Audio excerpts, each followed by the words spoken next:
کتونکو علب خان شرپو یم خبرې ترې کومه په دوه ټاپک باندې، یو محمدزاده شهید او یو پرخان ماشوم.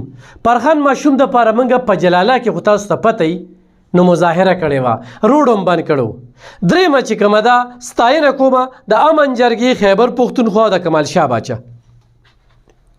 اوس په راشو محمدزاده شهید 8 میاشتې وشوې، د هغه رونه، د هغه خاندان، د هغه ملګري امن جرګه په سوات ملکنډ د پښتونخوا یو ښار هم پرې نه ښوده چې مظاهرې کوي. خو دا موجود حکومت دوی د ټس نه مس کېږي. وجه څه ده چې په دې کې مقامي MP او MNA ښه کلک ملوث دي. د هغې د وجې چې کوم دی وزیر اعلی چې د ملکنډ ډیویژن دی، چې د هغه د کور کس دی، هغه محمدزاده شهید چې د پاکستان تحریک انصاف په ملکنډ څخه کوټ کې بنیاد یې ښودلی و، تنظیم سازي یې کړې وه، او نن محمدزاده شهید ته انصاف نه میلاویږي. ولې نه میلاویږي؟ چې MP او MNA پکې راګیرېږي. امن جرګه خیبر پښتونخوا دې لپاره ډېرې چغې وغلې او 13 ورځ 400 ته راغلي. په 400 کې دغه احتجاج ډېر مهم و، په سوونو خلکو پکې ګډون وکړو، او چې په جلسه کې څومره خلک نو دومره محمدزاده شهید له خم راغلي، او هغه دومره اثر وغورځو په عمران خان صاحب باندې چې محمدزاده شهید بینر چې کوم دی هغه ټولې دنیا ته، او چې څومره چینلې وي نو محمدزاده شهید هغه د حکومت ته په ډاګه شو. د دې حکومت خو د دروغو نه او د دې نه بل څه خبره نشته، نو هغه دروغ په هغه سټیج هم دغه شو چې دا زمونږ په درنه کې شهید شوی دی. بهرحال دروغ وي، خو د محمدزاده شهید او د امن جرګې دپاره دا یو ډېره مهمه خبره وګرځېدله.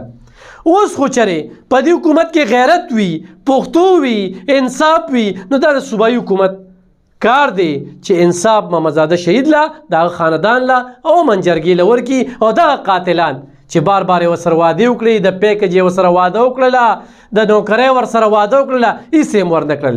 دویم کتونکو پرخان ماشوم چې پلار یې چوکیدار دی، جنسي تیری ورسره شوې وه، د هغې نه پس هغه وجلی شوی. او دغه پرخان ماشوم چې کوم دی ډېر په بېدردۍ سره وجلی و. موږ د 400 نه تلو په ګڼ شمېر کې، او د جلاله په تغبیه کې سره د ملګرو، سره د امن جرګې د ملګرو مشرانو، د کمال شاه باچا سره موږ مظاهره کړې وه. امن جرګې چې کوم دی بیا د پرخان ماشوم وکالت اخراجات د هر څه برداشت کړل. الحمدلله کال پس چې کوم دی نو د هغه ملزم ته عمر قید سزا ورولې شوه. یو ډېر ښه فیصله وشوله، په عدالتي دغه فیصله باندې انتخابي زموږ زړه یې وګټه، د امن جرګې زړه وګټه. پرخان ماشوم چې د والد صاحب هېڅ قسمه حیثیت نشته، غربت یې دی، چوکیداري کوي، په دې ګرانه ګرانۍ کې هغه کور ساتي، او که نه د پرخان علاج د پرخان چې کوم دی عدالتي ستړی برداشت کی، یا هغه د هغه اخراجات برداشت کی. خو امن جرګه کمال شاه باچا باندې چې زه څومره باس وکم د ظلم خلاف، د جبر خلاف، د بربریت خلاف، هغه آواز راپورته کوي. موږ ټول د هغه ملګري یو، څنګ په څنګ یو ورسره، او کمال شاه باچا له په دې باندې داد ورکوو چې دا 2 ستا کامیابۍ وشوې. یو دغه چې پخواني وزیر اعظم عمران خان چې د هغه وزیر اعلی تر اوسه نوم نه دی اخیستی، او د هغه عمران خان په خوله باندې د ستا په وجه، د دغه احتجاج په وجه باندې د محمدزاده شهید نوم واخیستی شو. خو هغه وایي دا رانه ثناءالله وجلی دی، وي دی رایې درست آیي، دروغ وي خو زخي وي، رانه ثناءالله وجلی زه. خو زه یم چې دا شیخ رشید نه دی، دا چې کوم دی نو په دې عقله باندې ځوړندول پکار دي چې دی وزیر داخله و که نه، خبره یو شانتې ده که نه، بس هغه وجلو، خبره دی خوراله ده وجلو، دله سزا ورکول پکار دي. دویم دا چې په دې صوبه کې د قانون وزارت او په دې صوبه کې د حکومت محمدزاده شهید له د انصاف ورکړي.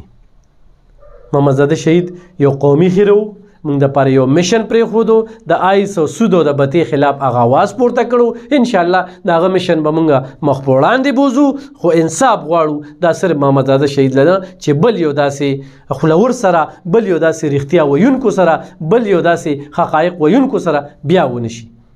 نو کتونکو ضروري مې غوښتل چې په دې باندې څو خبرې وکړم بیا وایم چې امن جرګه خیبر پښتونخوا کمال شاه بچا د هغه ټیم ټولو ملګرو ته سلام پیش کوم داد ورکوم حوصله افزایي یې کوم د ملګرتیا یې مخکې اعلان کړی دی بلکې د سټارټ نه 2005 نه واله تر دې وخته پورې موږ امن جرګې سره څنګ په څنګ یو الحمدلله دغه زموږ کامیابي ده چې موږ له خدای پاک دا اوس کومه کامیابي راکړه انشاءالله خوجندو نو بل پروګرام کې د بل ټاپک سره به بیا راځم تر هغه دمه علف خان شرپوستا سونه اخلي اجازه د لوی الله